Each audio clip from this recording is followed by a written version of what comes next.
minsan, o kaya naman, tama, yung minsan na hindi pa naka-attend ng prayer meeting, may mga ganun po tayong membro, ay pag-pray po natin that they are, kumbaga sila po ay kausapin po ng Panginoon at makapiling po natin sila. And syempre, alam po natin that some members are kumbaga, nandun po sa kalagayan na may sakit, di pa rin po magaling, and we are here to continue praying for them. We are here to continue the work of the Lord that is entrusted to our church, to this ministry na meron po dito po sa Grulio. So we are praying for them. And sa ating pong pagsisimula, let us open our Bible in the book of Acts chapter 1, verse number 1 and Acts chapter 1, verse number 14. At ito po yung naging dahilan po natin bakit meron po tayong pananambahan, because the disciples, the apostles, after na mag-ascend ng ating pong Panginoon, they are continuing ang gawain, they are continuing yung pong sinimulan ng Panginoon, yung po sinabi ng Panginoon, sinusunod po nila na sila po ay mag-stand, manatili sa Jerusalem, at sa kanila pong pananatili sa Jerusalem, makikita po natin kung ano po ang ginagawa po nila. So, sabi po ng verse number 14 na Acts chapter 1, this all continued with one accord in prayer and supplication with the women and Mary, the mother of Jesus, and with his brethren. And doon po sa Acts chapter 2, verse 41 to 42, sabi ng Panginoon, manatili kayo sa Jerusalem sapagkat darating ang aking ipinangakong yung bang banal na spirito, So, after na kanila pong tanggapin yung empowerment ng Holy Spirit, dito po sa Acts chapter 2, beginning in verse number 1, makikita po natin ang isang magandang bagay dito po sa verse 41 and 42. And the Bible says, then they that gladly received his word were baptized, and the same day there were added unto them about 3,000 souls, and they continued steadfastly in the apostles' doctrine and fellowship and in breaking of bread. And yung pong napakalaga, yung ginagawa po natin ngayon in prayers. Okay? So, in Jeremiah 33, verse number 3, together, call unto me, and I will answer thee, and show thee great and mighty things which thou knowest not. Acts 14:14. John chapter 14, verse number 14. If you ask anything in my name, I will do it. Purihin po ang pagkabasa sa salita ng ating Panginoon, and let us pray. Dear God, Heavenly Father, once again, we glorify your name. We praise your name. Lord, ikaw po ang may dahilan bakit meron po kaming gawain sa hapong ito. Ikaw po ang dahilan kung bakit kami po nandirito at gumaganap sa gawain ito. Wala pong anumang dahilan na kami ay paparito, kami ay magsasama-sama, kami ay mag-aawitan, makikinig ng mensahe, magpapahayag na iyong mga salita, magbibigay ng patotoo. Walang anumang dahilan, kundi ikaw lamang. Ikaw na gumawa ng mabuting bagay sa buhay namin. Ikaw na gumawa ng kaligtasan sa buhay namin. Hindi po kami ang may gawa. Sapagkat sabi ng Bible, hindi po kami maliligtas sa pamamagitan ng aming sariling mga gawa o ng aming mga katwiran. Ito po'y iyo pong ginawa at tinapos sa krus ng Kalbaryo, at kami nagpapasalamat. At bilang pasasalamat, kami po'y narito, nagpapatuloy sa kalooban na iyo pong niloob na aming pong lakaran. Dakilang Diyos, Ama namin na nasa langit, we are thankful for all your benefits. All the benefits na amin pong na-enjoy sa tuwina. We are blessed, dakilang Diyos. Lord, sa kataman ng bawat isa, hindi blessed in material things, hindi blessed in other things, but we are truly blessed. Bakit? Sapagkat kami po ay iyo pong niligtas. Maraming salamat po. And the only thing that we can do, hindi namin mapapantayan iyan, but we can do something for you. And that is to love you. To love you, to keep your commandments, to walk in all the statutes given by your word. Lord, thank you. Thank you very much for this privilege. Thank you very much for this time na muli kami po ay may confident to come to your throne of grace. Lord, we are many things na sasambitin sa iyo. Bago po ang bagay na yan, kami po muna ay magbibigay ng parangal sa iyo through singing, through preaching, through hearing your words. And Lord, bless this. Bless us. And Lord, patuloy nga po na bigyan mo kami ng katagumpayan. We also remember to pray, Lord, yung po mga kapatid po namin na nasa balig ng karamdaman. We're praying for the husband of Sister Lisa, Padre Popelio. We are praying for him na kung ano man po yung binitawan niyang pangako sa iyo, sa kanyang asawa ni Sister Lisa, ay kanya pong gawin. And it is not us to decide kailan, papaano, hanggang kailan, ngunit ikaw lamang ang may alam. Kung ano po ang plano mo sa buhay po niya, yun po ang maganap. At alam po namin sa salita na iyo pong pinagkaloob sa amin in Ecclesiastes chapter 3, all your plans, all the seasons, or all the times, dakilang Diyos na iyo pong ginawa ay napakaganda. It is very beautiful and it is for our own good. Lord, dakilang Diyos, we are also remembered to pray para po kay Tatay Luis.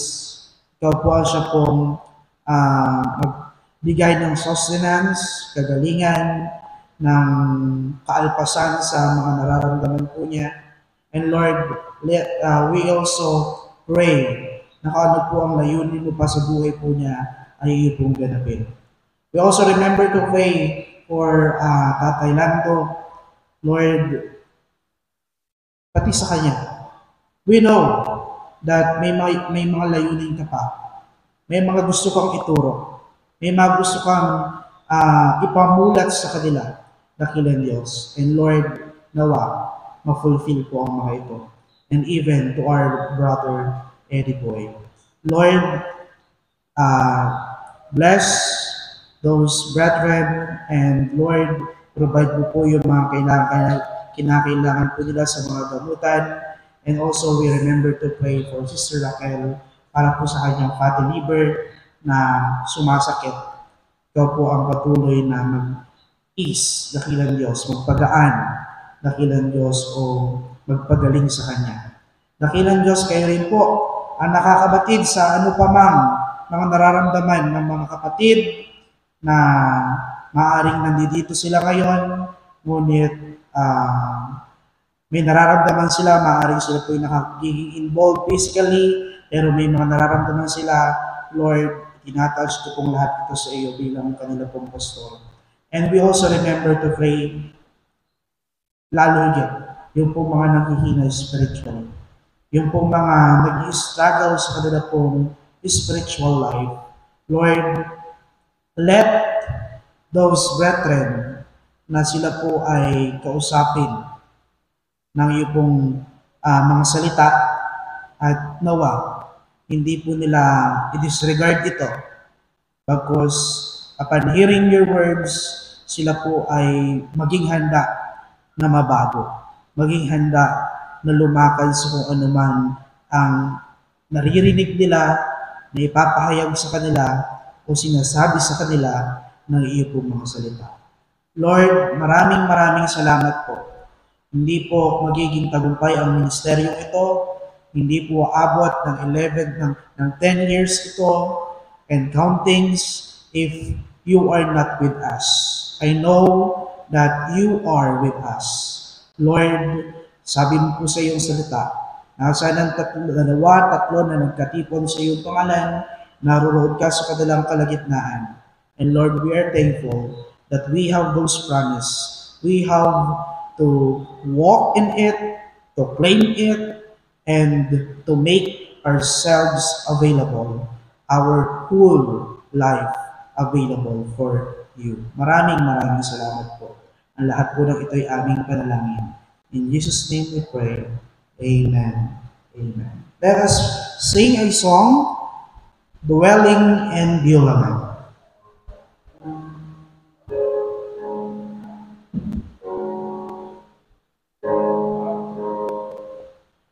Okay po, pagsabi natin ang ating mga hymnals in page number 48, Dwelling in Beulah.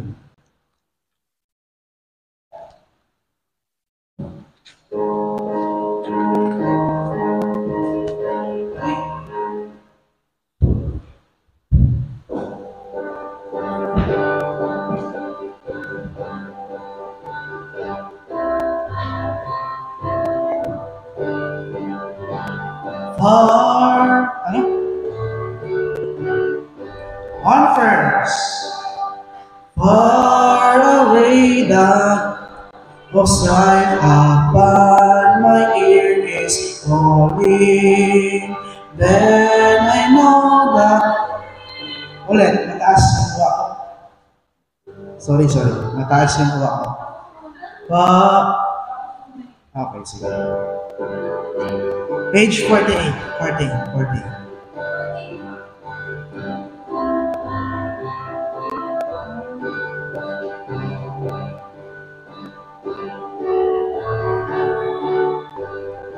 On first, far away the noise of strife upon my ear is calling. Then I know that suffered me set on every hand, doubt and fear of things of earth in vain to me is calling. None of this can move me from Beulah land. I'm leaving on the fountain, underneath a cloudless sky. Praise God! I'm drinking at the fountain that never shall run dry. Oh yes, I'm feasting on the manna from a bountiful salt life, for I am dwelling in Beulah.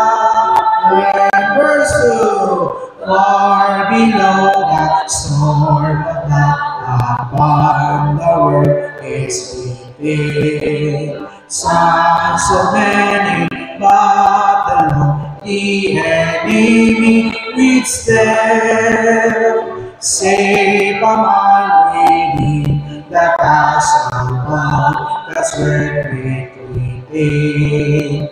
Nothing then can reach me, there's Beulah land. I'm living on the mountain, underneath the cloudless sky. Praise God!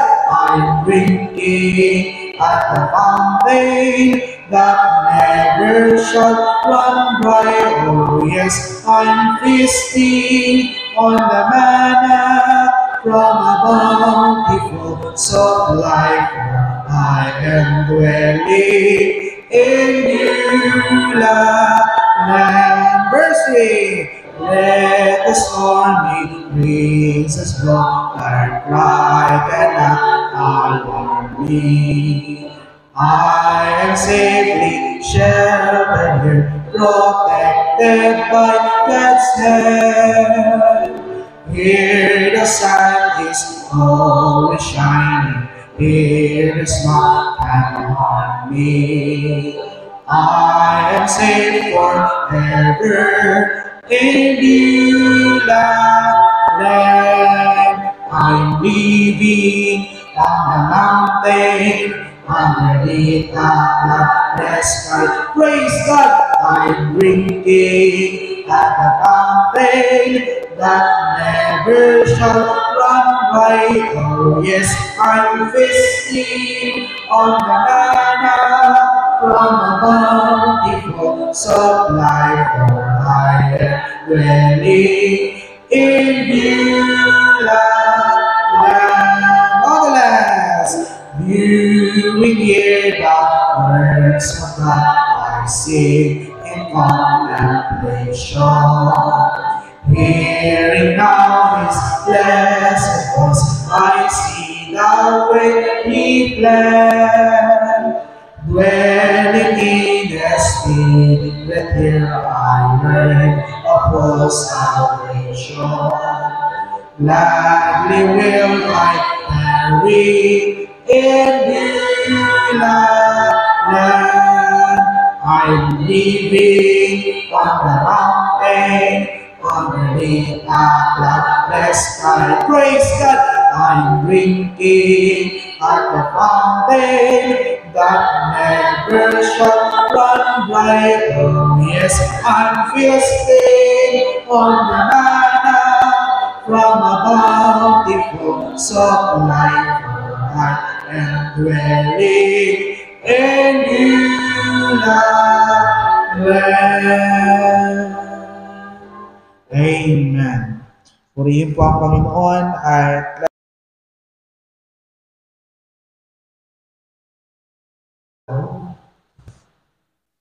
Job chapter 23 verse number 12. Isa pong talata, ngunit naglalaman po ng mahalagang aral, o mensahe na ating pong dapat makita. Job 23 verse number 12, sundan nyo na lang po ako sa pagbabasa. Sabi po ng Bible sa talata pong iyan ay, neither have I gone back from the commandment of His lips. I have esteemed the words of His mouth more than my necessary food. Ang title po ng ating pong mensahe o ng ating pong ng mensahe po ng Panginoon sa gabing ito ay pinamagatang The Worth of the Word. Ano po? The worth of the Word. Ano po? Ang halaga ng salita. Ano po? Gaano ba kahalaga ang salita ng Diyos para sa iyo, para sa akin, para sa ating lahat. No, yan po ang nais ibigay po ng Diyos sa ating mensahe sa pagkakataong ito. Ano po? And we have 3 points. 4 points na pagbubulay-bulayan sa mensahe pong ito. So, tignan po natin yung pong sinabi ni Job. Sabi niya, neither have I gone back from the commandment of the Lord.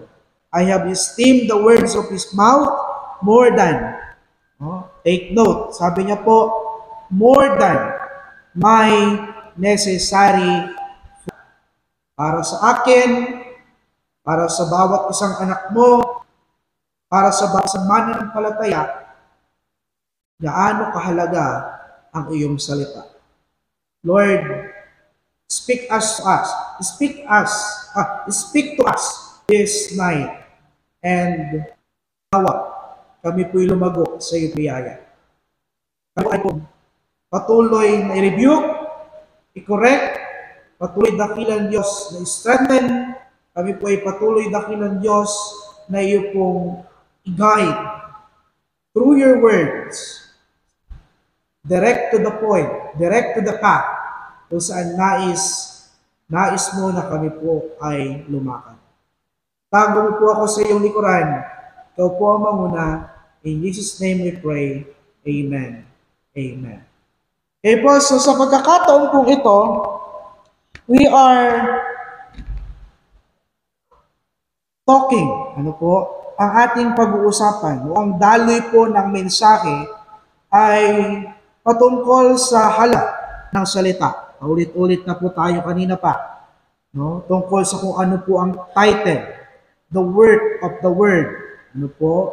So, sabi po ni Job, kung titignan po natin yung talata na ating pong binasa, gaano po kahalaga sa kanya ang salita? Ang sabi po niya, it's more than my necessary food. Sir Julian, pwede bang pakihina mo yung volume ng amplifier? Salamat. Okay po. So, it is more than my necessary food, sabi ni Job. Mga kapatid, totoo po ito. Yung main volume po ng amplifier. Yan.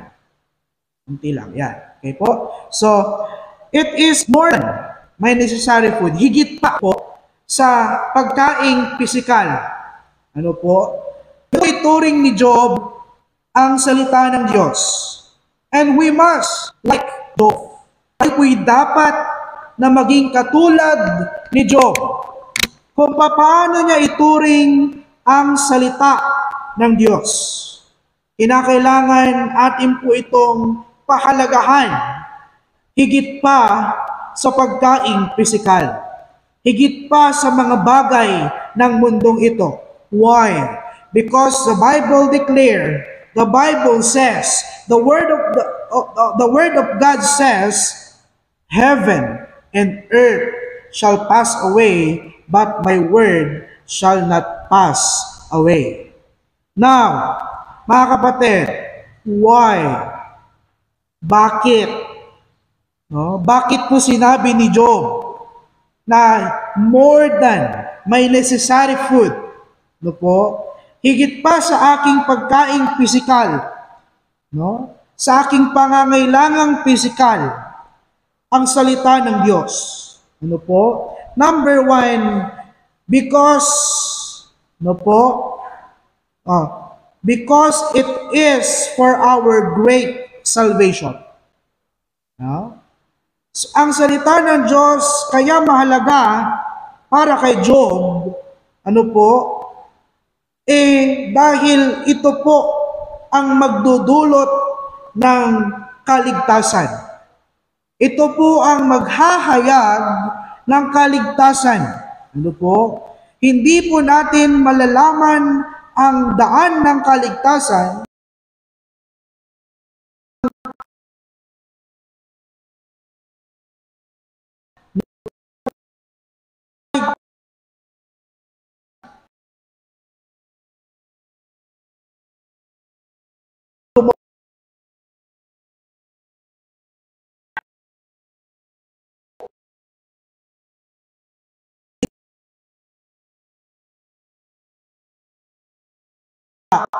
ng Diyos. Okay? So lahat po yan, dito po natin nakita. Dito po tayo nanampalataya. Dito po tayo nakakilala sa Panginoon. Dito po natin nalaman na we are sinner.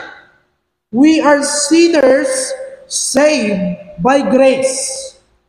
Kaya dapat lamang napahalagahan po natin ang salita ng Diyos.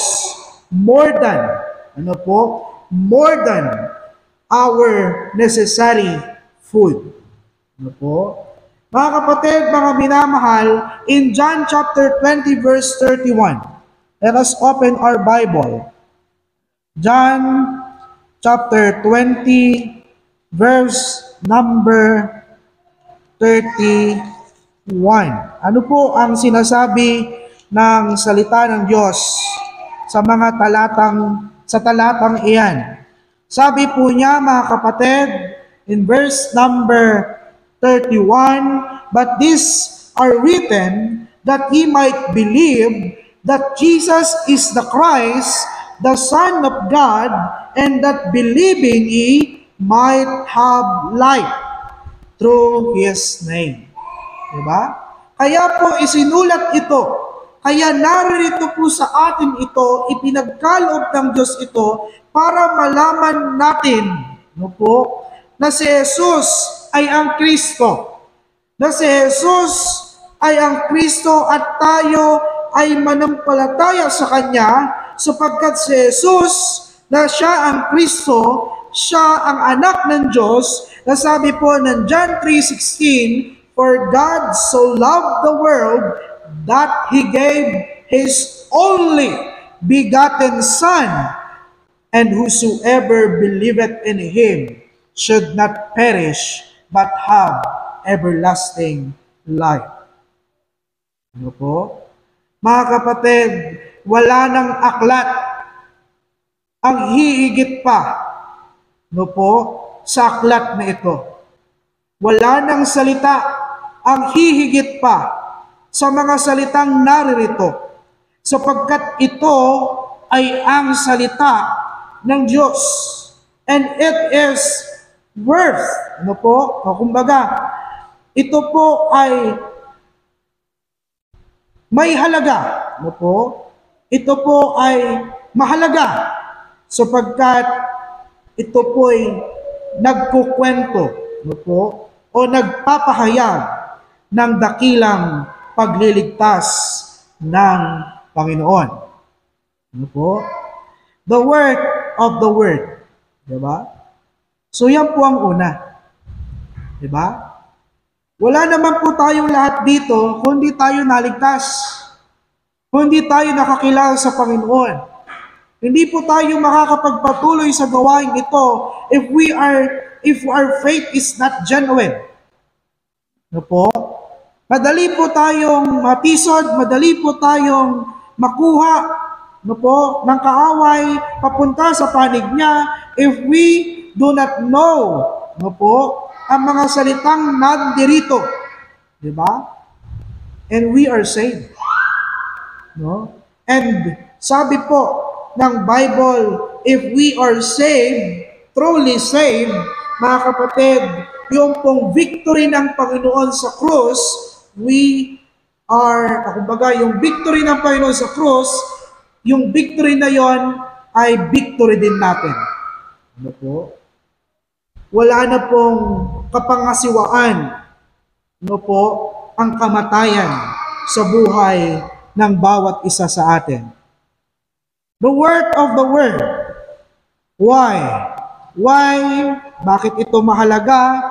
Number one, for our great salvation. Because in this book, in the Bible, no po, ay pinahayag kung paano tayo iniligtas ng Diyos. Number two, not only that, kundi pangalawa, for our guided steps. Sa pamagitan po ng salita ng Diyos, tayo po ay ginagabayan.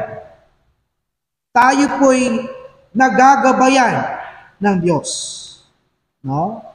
Kinakailangan lamang po natin na suriin ito, buksan ito, basahin ito, aralin ito, mahalin, at isabuhay ito. Ano po?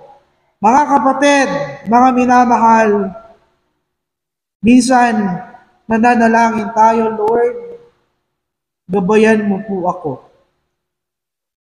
No? We are praying, Lord, guide us.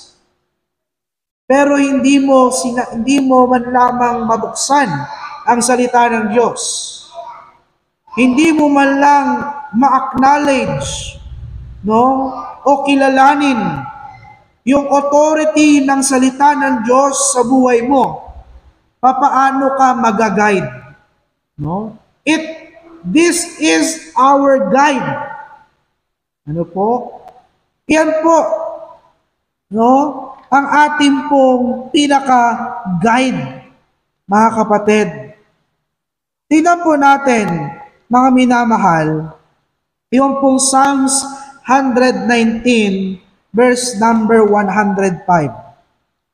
Psalms 119, 105.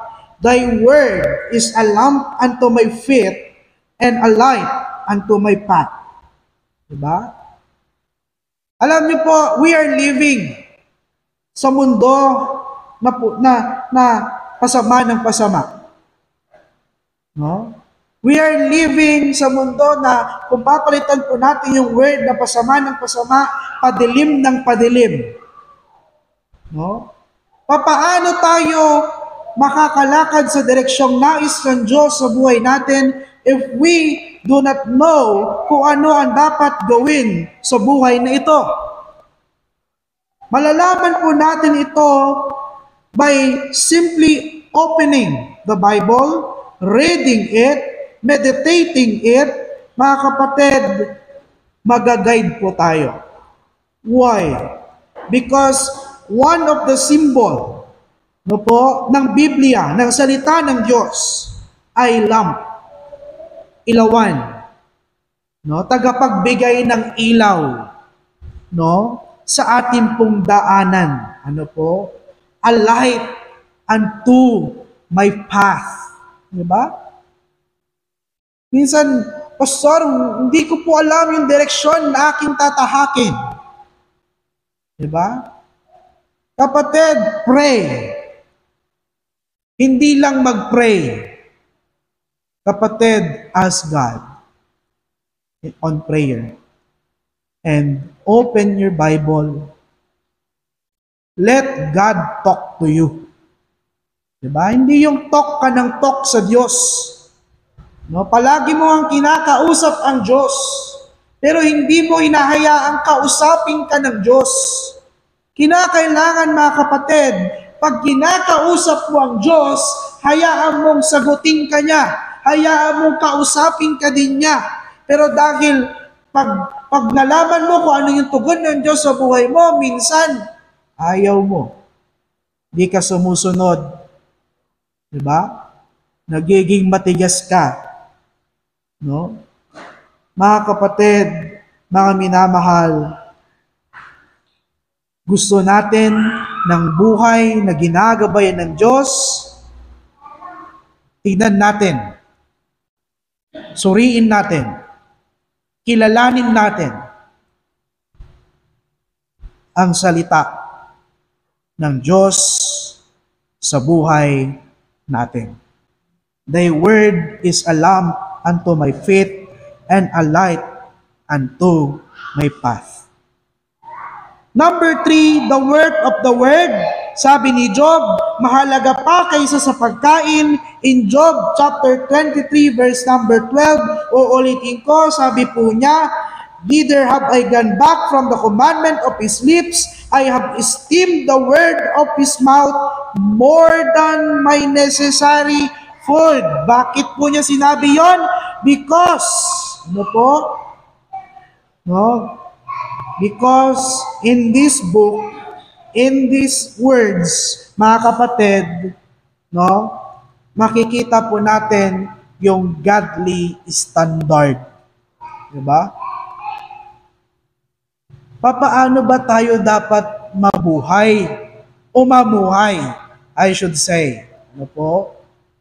Papaano ba dapat tayo lumakad? Papaano ba tayo dapat tumakbo? Diba? Papaano ba dapat tayo magbigay ng patotoo sa mundong ito? Mga kapatid, mga minamahal, we pastors are not preaching what our standard is. Hindi po namin ipinipreach kung ano yung standard namin. No? Because in the first place, yung pong standard dapat ng pastor ay standard ng Panginoon. That is the first. First things first. Yung standard ng pastor, uulitin ko po, ay standard dapat ng Panginoon. And in this pulpit, we are talking about God's standard. Ano ba ang standard ng Panginoon? Diba? Mga kapatid, mga minamahal, ano po? How do we live in accordance of God's standard? Salita pa rin po ng Diyos. Kaya nga po, binigyan diin ni Job sa kanya pong sinabi dito sa verse number 12, I have esteemed the words of his lips. Sabi po niya, I have esteemed the words of his lip, of his mouth, more than my necessary food. Diba? Mga kapatid, mga minamahal, bakit? Tingnan po natin. Alam po natin ang verse na ito. And actually, this time we are, kumbaga, remind po tayo lamang ng Panginoon eh. This message is not new anymore. Hindi na po ito bago. Ano po? Ito po ay reminder ng Panginoon. Ano po? Sa bawat isa sa atin. In 2 Timothy chapter 3 verse number 16 and 17, bakit po sinabi na ito po ay naglalaman ng standard ng Panginoon? Kasi sabi po dyan, all scripture is given by inspiration of God. Diba? And we are done. No? Natapos na po tayo. Natapos na po nating suriin ano ang ibig sabihin pag sinabing inspiration of God. No po? It is given, no po, to us. It is God-breathed. Ano po? Meaning po niyan. Diba? Sa paghinga ng Diyos. And is profitable for doctrine, for reproof, for correction, for instruction in righteousness. Bakit? Ito po yan. That the man of God may be perfect, truly furnished unto all good works. Diba? Mga minamahal, ang nais po ng Diyos sa atin, ng mga anak niya, ay para po, no po, maging matuwid sa buhay na ito. No? Maging matuwid sa buhay na ito sa pamagitan ng salita na nasa sa ating mga kamay, na kiniklaim po natin bawat araw, mga kapatid. Ano po? In 1 Timothy chapter 6, verse number 11 to 12. But thou, O man of God, flee these things and follow after righteousness, godliness, faith, love, patience, meekness. Fight the good fight of faith. Lay hold on eternal life, whereunto thou art also called, and hast professed a good profession before many witnesses. Di po ba? Kinakailangan po natin, mga kapatid, unawain ano ang layunin ng Diyos sa buhay ko. Di ba? Na tayo ay dapat mabuhay according sa kanyang salita. Pag sinabing mabuhay according sa kanyang salita, according sa kanyang standard. Ano po? At uulitin ko, every preachers must live, no po, first, unang-una sa lahat, sa standard ng Panginoon. Because He cannot preach itong mga salitang ito if He is not living in it.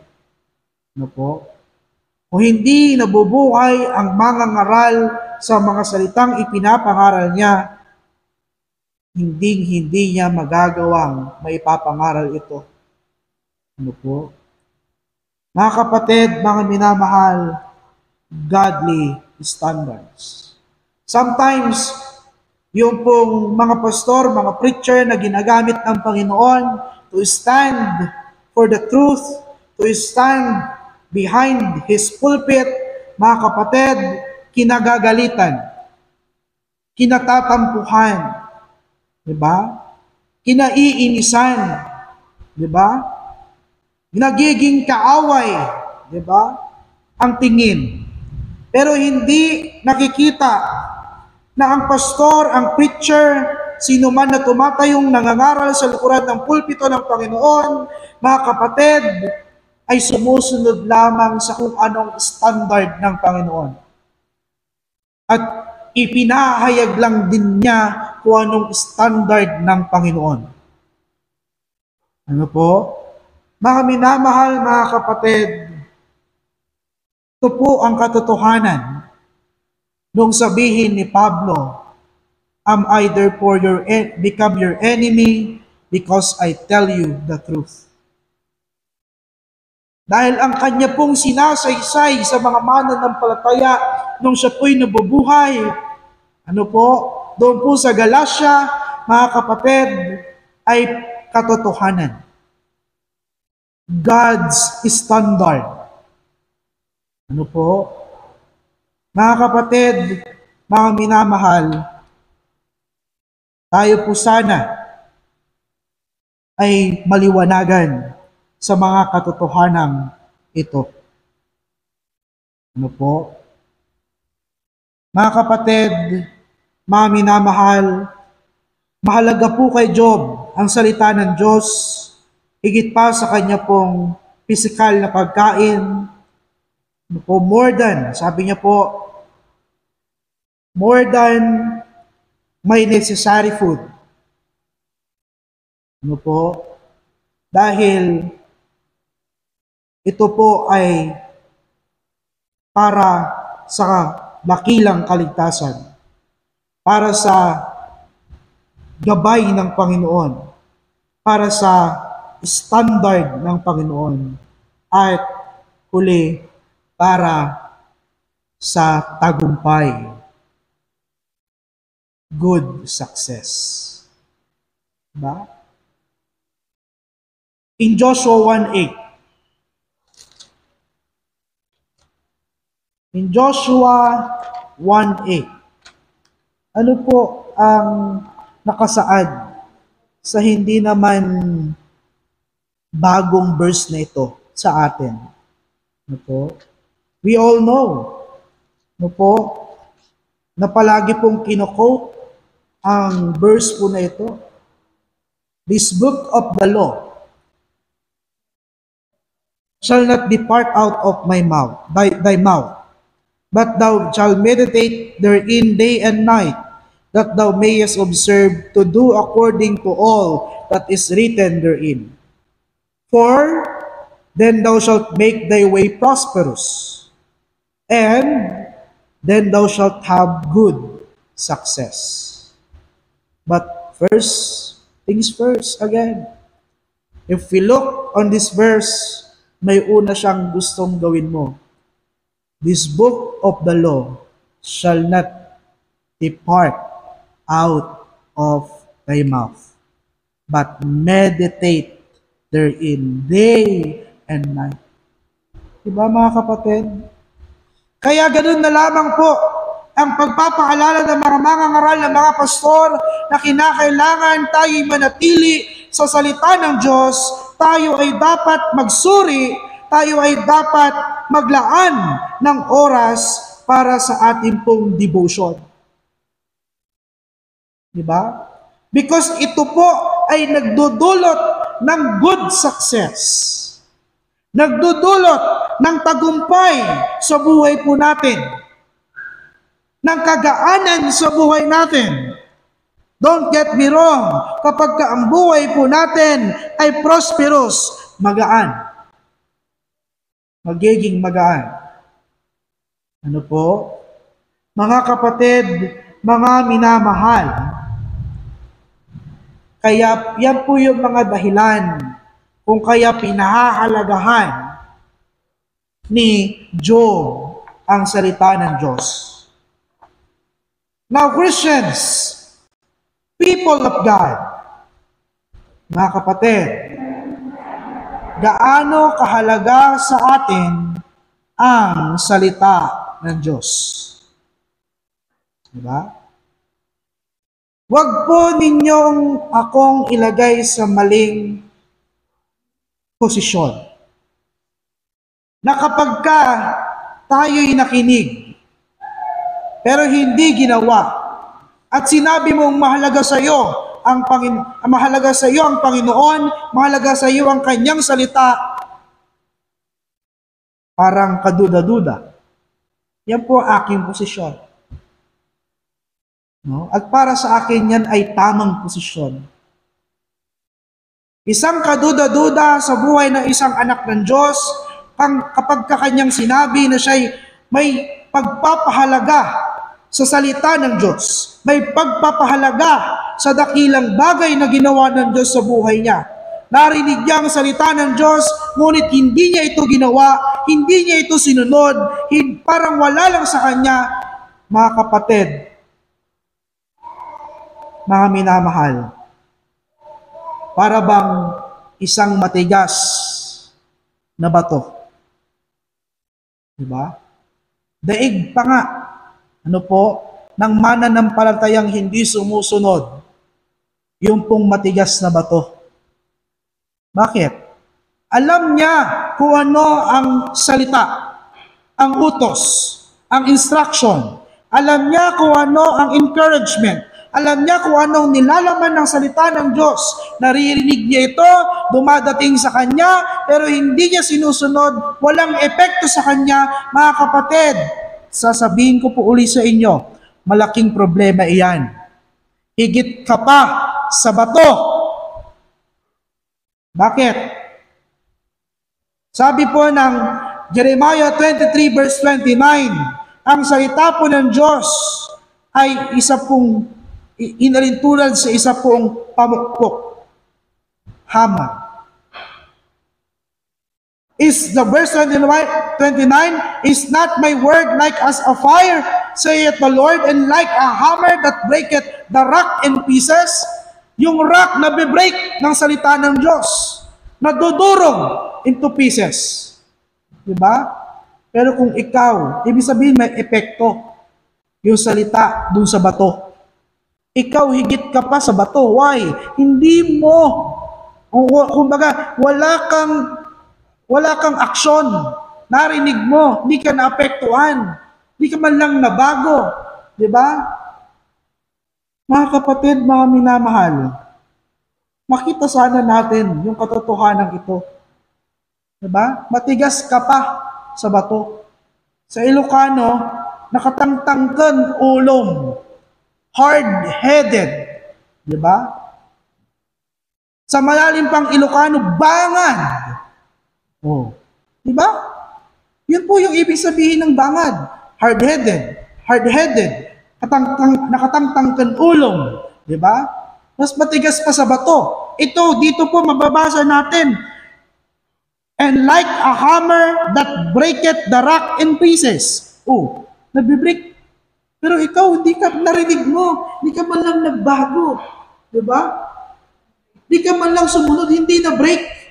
Diba? Kumbaga yung salita pa ng Diyos siguro sa iyo sumuko. Diba? Kumbaga kung titignan natin yung martilyo, pag hampas na ganun, tumilapon pa yung martilyo. So sobrang tigas mo. Diba? Mga kapatid, mga minamahal, if we see the Word of God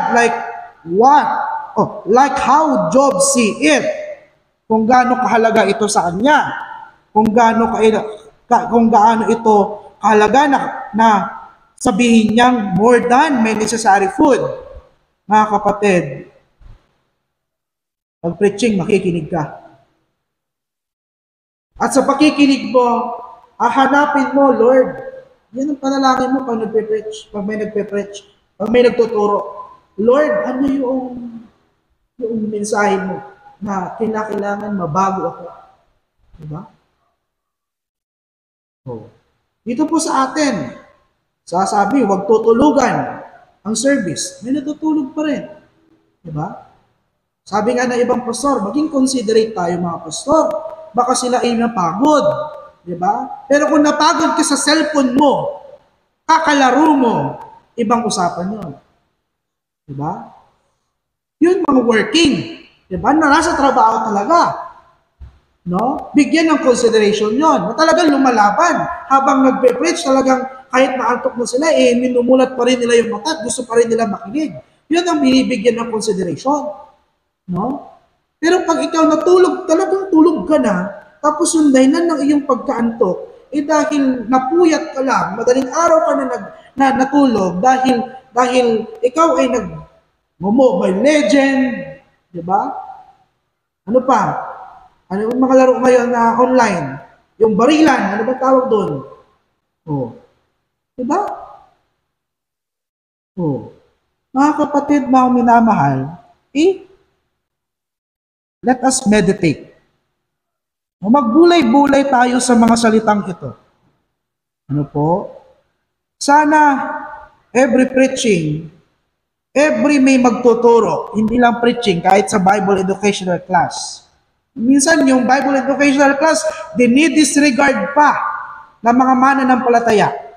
And even ng mga nakatira dito. Oh, di ba? Bible educational class na narinig na nagtatawag. Actually, kasama po sa na-aproban ng church sa business meeting, yung pong ating mga nakatira dito, mga young people na nakatira dito. Supposed to be, kayo ang nauuna dito. It is approved by the church. But you don't respect what is the decision. Diba? Why? Nahuhuli pa eh. Nauuna pa minsan. Minsan naman nauuna kayo. Pero minsan nahuhuli pa. Pero mas madalas pa yung mahuhuli. Diba?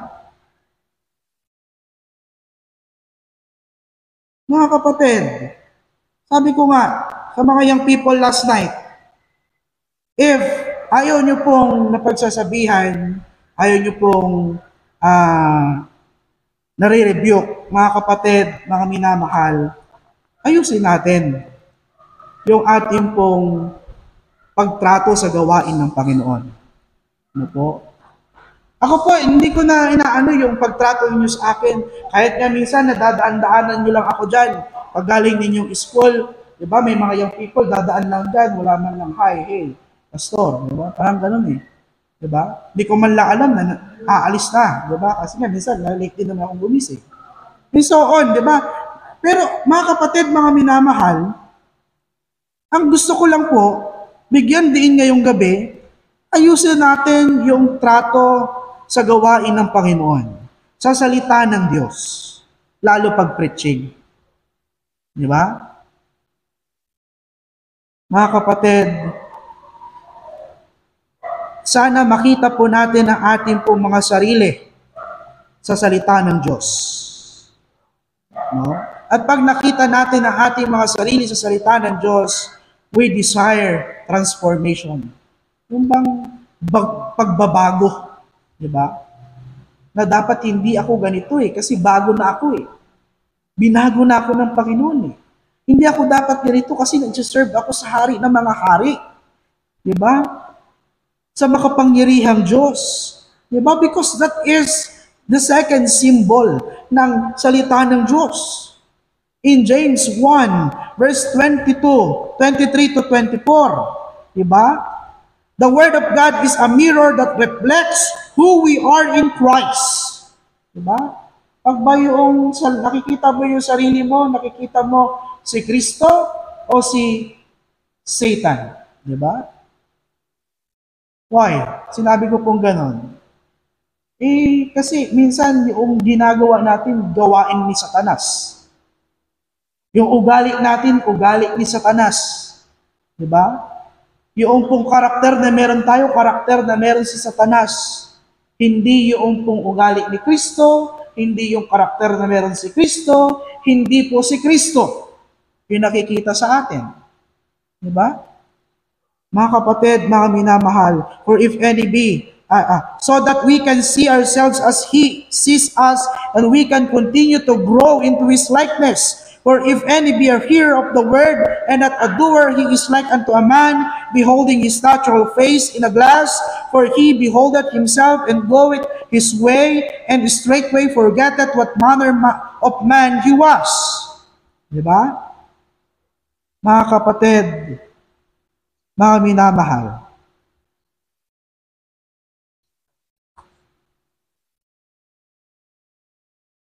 paano natin itrato ang gawain ng Panginoon, ang salita ng Diyos.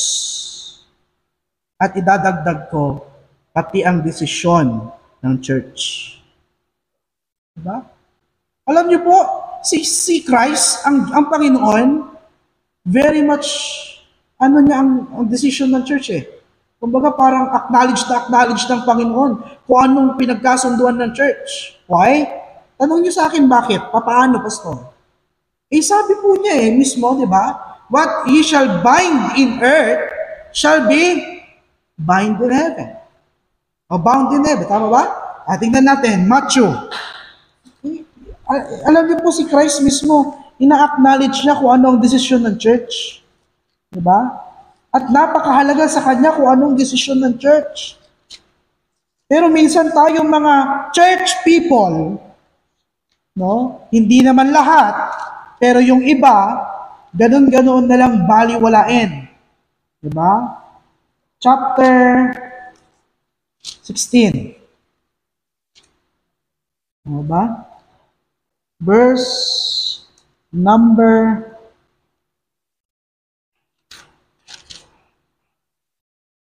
19. And I will give unto thee the keys of the kingdom of heaven, and whatsoever thou shalt bind on earth shall be bound in heaven. And whatsoever thou shalt loose on earth shall be loosed in heaven. Kung anong napag-agrihan ninyo, agree na rin doon. Di ba? Kung anong hindi nyo napag-agrihan, kung anong nilose ninyo, ganun din doon. Ganun po tignan ng Panginoon yung desisyon ng church. But sad to say, some believers, some church people, or members in short, did not, acknowledge, did not respect, walang respeto sa kung anong napagkasunduan ng church. Diba? Gusto ko po sabihin yung katotohanan sa mga pagkakataong ito. Diba? And if it is needful na ito po'y ulit-ulitin, uulit-ulitin ko po ito. Hindi ako magsasawa. Para po makita ng mga membro o ng mga anak ng Diyos na dapat pahalagahan. At hindi po tayo nasa isang laro o nasa isang playground. We are in the battleground. Nasa battle tayo hindi tayo nasa laro, nasa playground. Diba? Ito pong ginagawa natin, hindi po dapat gawing biro. Diba? Why? Dapat maging seryoso. Why? Diba? It is a battle against principalities. Against yung sa mga hindi natin nakikita. Diba? Mga kapatid, pahalagahan po natin ang salita ng Diyos. Katulad ng nasabi ko po kanina, if we are in the battle, magtatagumpay po tayo sa battle na ito sa pamamagitan ng salita ng Diyos. Ano po? Napakarami po ang benefit na ibinigay ng Diyos sa atin.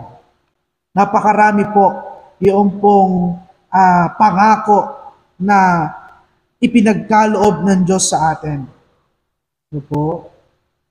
Sana po ay madatnan tayong nasa tamang kaayusan ng Panginoon. Because we are living in the last days. The worth of the word, mahalaga kaysa sa pagkain pisikal. Neither have I gone back from the commandment of his lips. I have esteemed the words of his mouth more than my necessary food. Why? Bakit po mahalaga sa kanya? Para kay Job at sana ganun din sa atin because of dahil ito po ay may great ito po ay naghahatid ng great salvation. Nagbibigay ng guided steps, ng godly standards, and ng good success. Mga kapatid, mga minamahal, pasalamatan natin ang Diyos sapagkat meron po tayo ito. Ano po? Dahil kung wala po ito, sa tingin ko, manghihirapan palalo. Ngayon na meron to, nahihirapan palalo magturo paano pag wala pa yan? Di ba? No? Kaya kung titingnan natin ang time ng mga apostles, time po ng nila Pablo, napakadali po. Pagka nagpahayag po sila, direct, wala po yan. Walang basa. They are teaching, people, sa mga lugar na kung saan dinadala sila ng Panginoon. At ang kasangkapan po nila sa pangangaral ay yung kung ano ang kanilang naranasan. Kung ano ang kanilang nakita. Because ang mga text pa lang naman po noon is yung law, yung books ng mga talagang tinuturing ng mga Hudyo o ng mga Saduceo, ng mga Pariseo, and so on, na yun yung pinagbabatayan nila. Kaya nga, mga kapatid, mga minamahal, thankful dapat tayo. Let us pray. Dakilang Diyos, Ama namin na nasa langit, maraming salamat po. Maraming salamat po sa mensahe na ito. Na sa buhay ni Job, ipinakita mo po sa amin na siya po ay mayroong kakaiba na turing sa iyo pong salita. At ang kakaibang turing na ito ni Job ay turing na hindi inaalintulad sa material na bagay. Hindi niya itinutulad sa kanyang pagkaing pisikal, kundi higit pa. Dakilang Diyos, nawa ganun din po kami. These 4 points, Lord, ay magmulat nawa sa amin na tunay nga na dapat po naming pahalagahan ang iyo pong mga salita. Tunay nga na dapat po nakilalanin namin ang authority ng salitang ito sa buhay namin. Dakilang Diyos, because it contains great salvation, guided step, godly standards, and a good success. Dear God in heaven, search our hearts, teach us every time, every day. Hindi lang po sana kami kumausap sa iyo, kundi hayaan namin kausapin mo din kami sa pamamagitan ng iyo pong mga salita. Ikaw po ang nakakaalam sa aming pong puso. And I know that you are silently working doon po sa mga bagay na amin pong ipinapanalangin. And Lord, we are thankful na kami po may direct access to come to your throne of grace. Lord, bless us and nawa na isabuhay po namin ang mensaheng ito. The worth of the word. more than my necessary, more than our necessary food. Maraming salamat po. In Jesus' name we pray. Amen. Amen.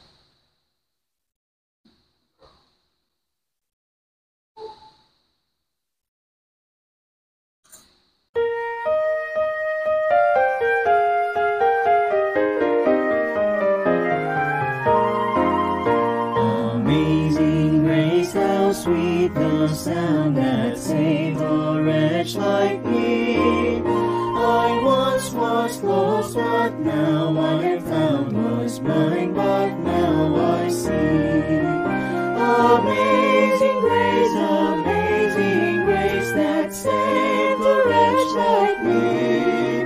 I once was lost, but now I am found, was blind, but now I see.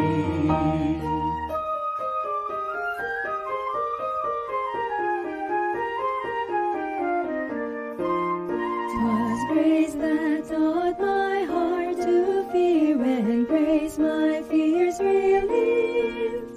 How precious did that grace appear the hour I first believed.